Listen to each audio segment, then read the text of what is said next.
Bonjour les curieux et les curieuses et bienvenue dans une nouvelle vidéo. Oui, vous avez bien lu le titre, on repart sur une vidéo dédiée à une œuvre de Jane Austen. Mais que voulez-vous? Je pense qu'ils sont pleins de réflexions intéressantes que j'ai envie de partager avec vous. Emma est le 5e roman de la romancière anglaise Jane Austen, qu'elle écrit entre 1814 et 1815. Le roman suit les aventures d'Emma Woodhouse, une charmante et belle jeune fille qui vit aux côtés de son père souffrant, dans la riche demeure d'Hartfield. Après avoir anticipé le mariage de sa gouvernante, Mademoiselle Taylor, avec M. Weston, elle pense s'être découvert un don pour arranger des mariages. La nouvelle activité d'Emma va bouleverser la vie paisible des habitants du village d'Highbury et des alentours.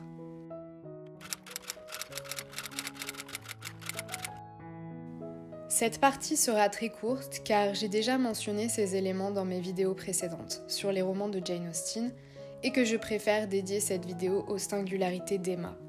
Si vous n'avez pas regardé ces vidéos, je les mets dans le petit i en haut de l'écran ainsi qu'en barre d'infos.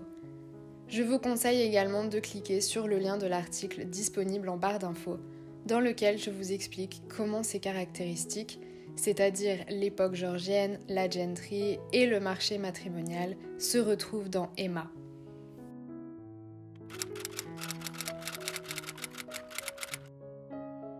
Emma tranche avec les héroïnes d'Orgueil et Préjugés et de Raison et Sentiment pour plusieurs raisons. D'abord, elle occupe une situation privilégiée parce qu'elle est riche. Par conséquent, elle ne s'intéresse pas du tout à son propre mariage parce qu'elle n'a pas besoin de se marier et qu'en plus, son père souhaite la garder près de lui. C'est bien parce qu'Emma se retrouve dans cette situation qu'elle peut jouer les marieuses. Pour elle, le mariage est un jeu, alors que pour Jane Bennet ou Elinor Dashwood, c'est une affaire très sérieuse, capitale pour leur avenir. Le roman en lui-même présente aussi des caractéristiques qui le distinguent des autres romans d'Austen. Tout d'abord, un changement de rythme. Emma est un roman long comparé aux précédents ouvrages d'Austen et le rythme y est plus lent. Jane Austen décrit la vie d'un petit village anglais avec ses petites activités, pique-niques, arrêts dans le village, quelques dîners et balades, etc. De ce point de vue, on pourrait presque qualifier ce roman de réaliste. C'est d'ailleurs assez drôle de remarquer que l'héroïne du grand roman réaliste de Gustave Flaubert, Madame Bovary, s'appelle Emma. Emma est aussi un roman drôle. Les romans d'Austen présentent tous au moins un personnage drôle, mais il est intéressant de noter que le principal ressort comique d'Emma est l'usage du quiproquo. L'une des scènes les plus drôles du roman est certainement celle où, revenant d'un dîner de Noël bien arrosé, Emma et M. Elton se retrouvent seuls dans une diligence. M. Elton, visiblement ivre, déclare sa flamme à une Emma pas du tout réceptive et choquée parce qu'elle a tout fait pour qu'il s'intéresse à Harriet. Enfin, Emma dépeint une société qui change. Le roman met en scène des femmes qui, grâce au mariage, parviennent à s'élever au-dessus de leurs conditions, malgré un certain conservatisme de la part d'Emma.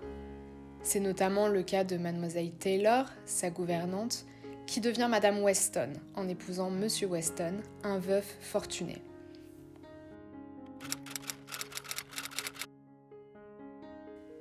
Emma, au début du roman, est une jeune fille très sûre d'elle et assez vaniteuse. Elle s'enorgueillit d'avoir prédit le mariage entre Mademoiselle Taylor et Monsieur Weston et pense donc qu'elle dispose d'une sorte de don pour déceler les affinités. Elle manque de clairvoyance puisqu'elle imagine à tort qu'une alliance est possible entre Harriet Smith et Monsieur Elton, mais aussi parce qu'elle ne voit pas que Monsieur Knightley est amoureux d'elle.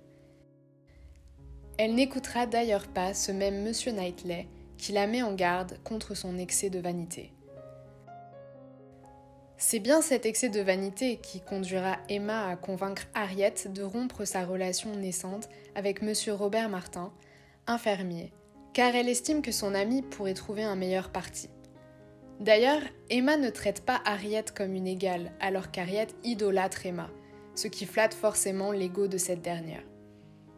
Emma pense moins aux sentiments de son amie qu'à sa volonté de montrer qu'elle est capable de lui arranger un mariage avec un homme de meilleures conditions sociales, parce qu'elle s'est imaginé que le père inconnu d'Harriet était riche puisqu'il pouvait la placer en pensionnat.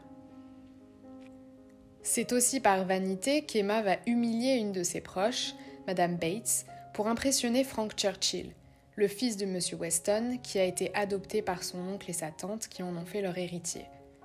Le personnage de Frank Churchill, qui se fait d'ailleurs attendre assez longtemps, est un personnage clé du roman parce qu'Emma va en tomber amoureuse.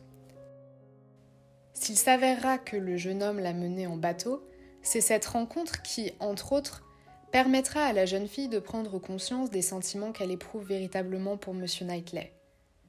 La rivalité entre Jane Fairfax et Emma est aussi cruciale pour permettre cette prise de conscience. Emma pense que M. Knightley s'intéresse à Jane et éprouve une jalousie qui la conduit à découvrir son intérêt pour cet homme. Jane est une adversaire à la taille d'Emma, même si elle n'a pas de fortune, pas de titre et qu'elle est orpheline. Elle est l'antithèse d'Harriet. Tandis qu'Harriet est naïve, maladroite et peu futée, Jane Fairfax est charmante, rusée et fait bonne impression.